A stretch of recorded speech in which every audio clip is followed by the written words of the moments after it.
What's going on, guys? My name's Luke.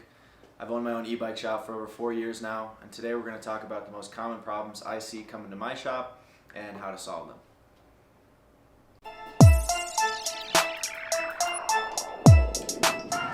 So the most common issue I see is that your bike will turn on, but it has no power.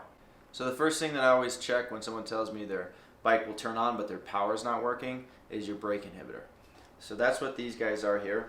Now your e-bike probably has one of these as well.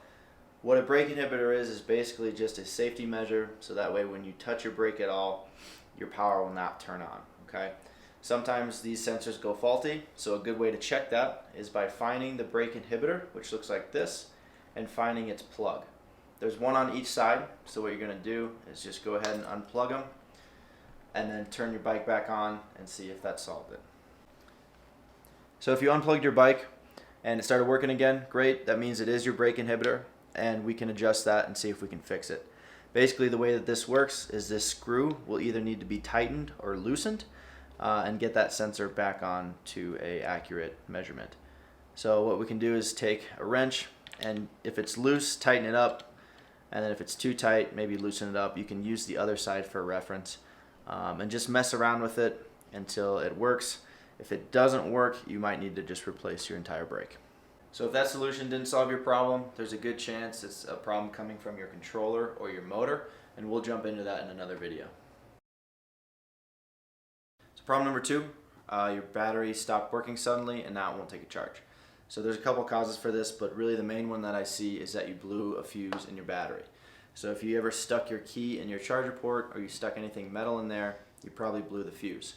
So that's going to stop the battery from powering your bike, and it's also going to give you a lot of headaches. So I'm going to show you how to replace that fuse.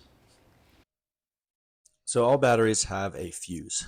Now, it's either the top or the bottom of your battery, but it looks something like this.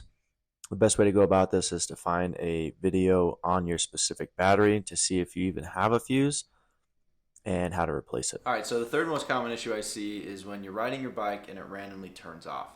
Now, this is typically caused by loose connection somewhere. So the first place you can look is your battery terminal. So once you take your battery off, take a look at your battery terminal. You'll see the female ends with some prongs. Make sure those prongs are tight. Make sure the whole contraption is tight. If it's really dirty, you can get in there with a Q-tip and kind of clean it up a little bit. Typically, that is the main cause for bikes randomly shutting off, especially on bumpy roads. If that still didn't solve it for you, take a look at your controller. Take a look at some of your wires on your bike. Unplug and replug some different things. See if that works for you. If not, again, we'll have some more videos going more in depth. Today, we're just going over quick fixes and solutions on these bikes. So another really common issue that I have, people come in, people tell me that their pedal assistance stops working or it's being funky on them.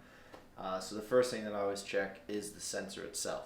Now, most bikes have either a cadence sensor or a torque sensor on a hub motor e-bike like what we have here.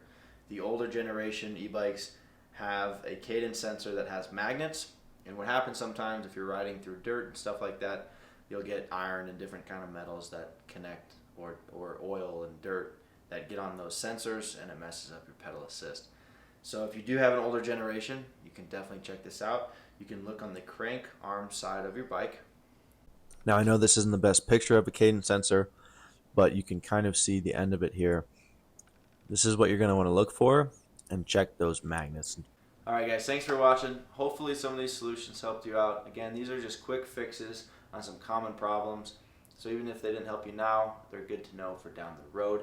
We will be shooting some more videos going more in depth on these problems and how to solve them, so stick around. If there are any problems that we didn't cover, please leave them in the comments below and we'll get to them in the next video. Thanks.